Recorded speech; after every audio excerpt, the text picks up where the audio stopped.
Bismillahirrahmanirrahim. Assalamualaikum warahmatullahi wabarakatuh. Segala puji bagi Allah Subhanahu wa Ta'ala, Tuhan semesta alam. Sholawat dan salam semoga senantiasa tercurah kepada junjungan Nabi Muhammad Sallallahu Alaihi Wasallam beserta keluarga, sahabat, dan seluruh umat beliau hingga akhir zaman.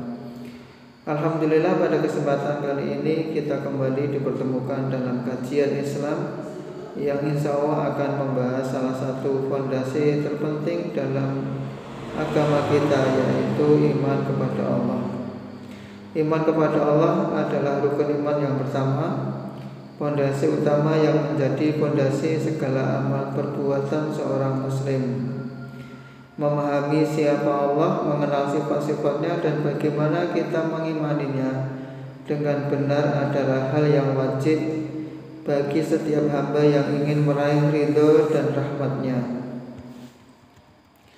Dalam kajian ini kita akan bersama-sama menggali makna iman kepada Allah, dalil-dalil dari Al-Quran dan hadis, serta bagaimana implementasinya dalam kehidupan sehari-hari. Mari siapkan hati dan pikiran kita, buka catatan, dan semoga Allah memberi kita ilmu yang bermanfaat serta taufik untuk mengamalkannya. Kajian ini adalah kajian dari buku Minhajul Muslim yang dikarang oleh Abu Bakar Jabir Al-Jazairi. Selanjutnya untuk pasal pertama pada buku Minhajul Muslim yang dikarang oleh Abu Bakar Jabir Al-Jazairi, yaitu iman kepada Allah. Bagian ini merupakan bagian yang paling penting dan paling besar porsinya, karena kehidupan setiap umat Islam di muka bumi ini berporos padanya. Ia merupakan fondasi utama dalam sistem yang mengatur kehidupan kaum muslimin.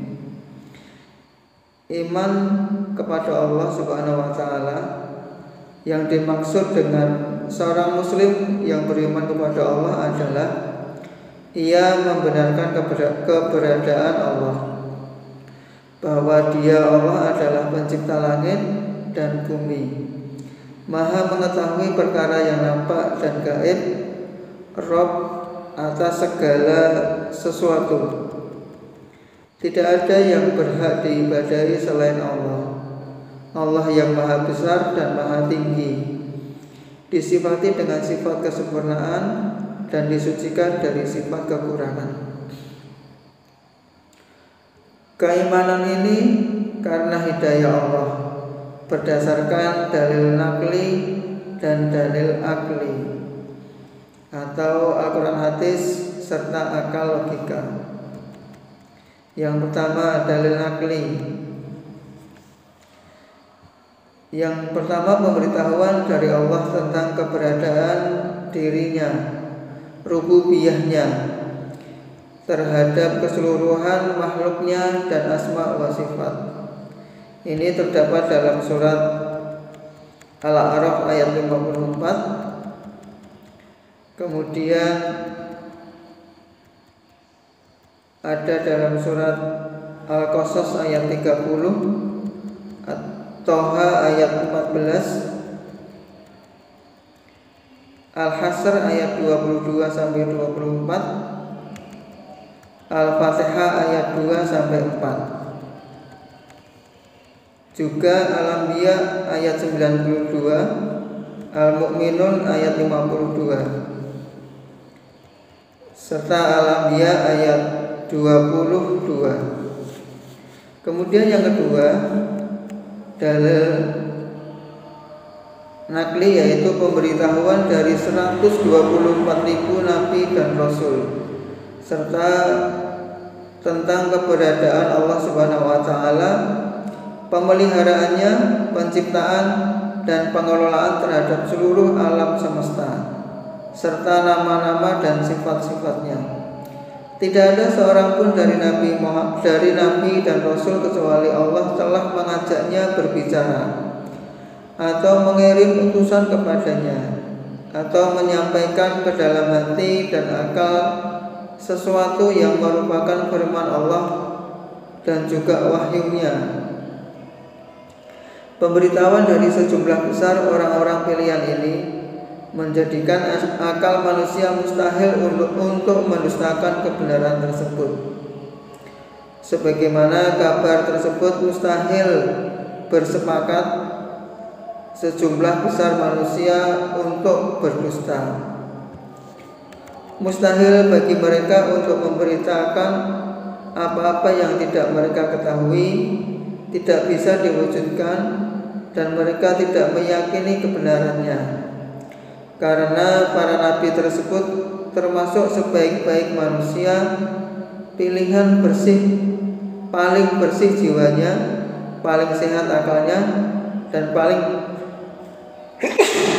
benar, paling bersih jiwanya, paling sehat akalnya, dan paling benar ucapannya. Yang ketiga, keimanan dan keyakinan miliaran manusia terhadap keberadaan Allah Subhanahu wa Ta'ala serta ibadah dan ketaatan mereka kepadanya. Seperti kita ketahui bersama, manusia mempunyai kebiasaan untuk membenarkan satu atau dua orang, apalagi kelompok, umat, dan manusia yang tidak terhitung jumlahnya, yang diikutkan dengan kesaksian akal dan fitrah manusia atas kebenaran yang mereka imani. Apa yang mereka kabarkan, apa yang mereka ibadahi, dan kepada siapa mereka dekatkan diri mereka. Yang keempat adalah kabar dari jutaan ulama tentang adanya Allah, nama dan sifatnya, rububiyahnya dan kekuasaannya. Oleh karena itu mereka beribadah dan mentaati Allah, mencintai dan membenci sesuatu karena Allah Subhanahu wa Ta'ala. Untuk selanjutnya adalah dalil-dalil akli atau akal, pikiran atau nalar. Yang pertama, adanya keberagaman alam dan keberagaman cipta-ciptaan Allah yang cukup banyak menjadi saksi adanya Sang Pencipta, yaitu Allah Subhanahu wa Ta'ala. Karena tidak ada zat yang berani mengaku telah menciptakan dan mengadakan dunia ini selain Allah Subhanahu wa Ta'ala. Sebagaimana akal manusia yang memustahilkan adanya sesuatu tanpa adanya yang menciptakan, baik itu juga bahkan ia juga memustahilkan adanya sesuatu yang paling remeh tanpa ada yang mengadakan. Karena itu ibarat sebuah makanan tanpa adanya orang yang memasaknya, atau adanya yang ranjang tanpa adanya yang merancangnya. Apabila dengan dunia yang begitu besar, yang terdiri dari langit beserta isinya berupa matahari, bulan, dan bintang, semuanya berbeda-beda bentuk, ukuran, jarak, dan perjalanannya. Juga bumi dan makhluk yang diciptakan di dalamnya dari kalangan manusia, jin, hewan,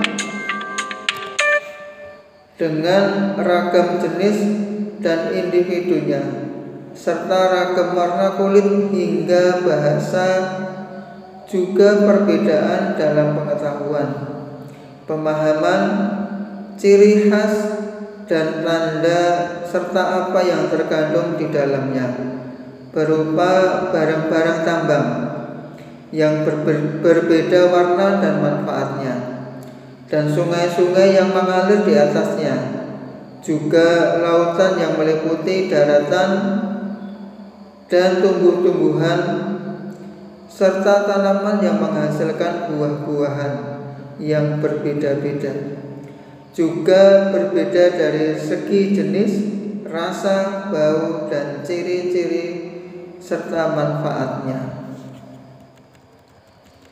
Yang kedua, dalil akal, yaitu keberadaan firman Allah di tengah-tengah kita yang bisa kita baca, kita renungi dan kita pahami maknanya. Itu semua merupakan dalil.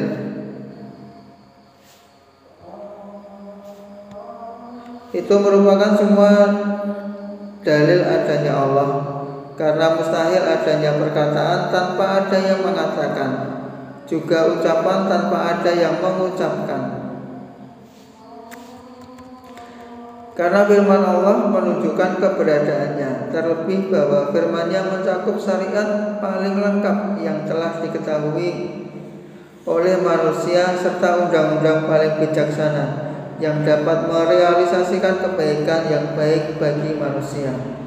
Begitu juga firman Allah mencakup teori-teori ilmiah yang paling benar, perkara-perkara gaib dan kejadian bersejarah. Firman tersebut berasal dari semua hal itu. Firman tersebut benar dalam semua hal itu.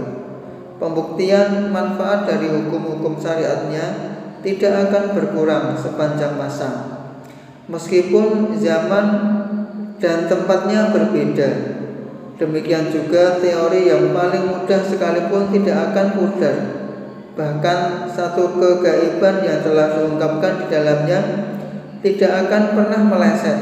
Tidak ada satupun ahli sejarah yang berani menghapus satu kisah dari kisah-kisah Al-Quran yang bermacam-macam tersebut, lalu mendustakan dan menghilangkan salah satu fenomena sejarah yang diceritakannya.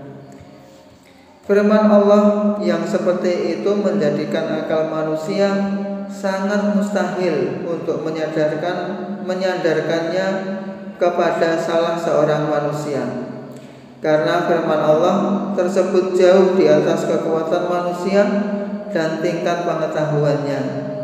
Jika ia mungkin dikatakan sebagai ucapan manusia, berarti ia adalah firman Allah. Jika ia tidak mungkin dikatakan sebagai ucapan manusia, berarti ia adalah firman Allah dan tidak menjadi petunjuk keberadaannya, ilmunya, kemampuannya, dan hikmahnya. Yang nomor 3 adalah adanya sistem yang rapi dan detail atas sunnah kauniyah atau aturan-aturan Allah yang berlaku di alam, dalam penciptaan, pembentukan, penumbuhan, dan pengembangan atas semua yang ada di dalam bumi ini. Sunatullah umum yang berlaku pada manusia dan hewan ini juga berlaku kepada pohon dan tumbuh-tumbuhan. Hal ini juga berlaku pada benda-benda angkasa dan langit. Semuanya tunduk pada aturan-aturan yang ditetapkan oleh Allah.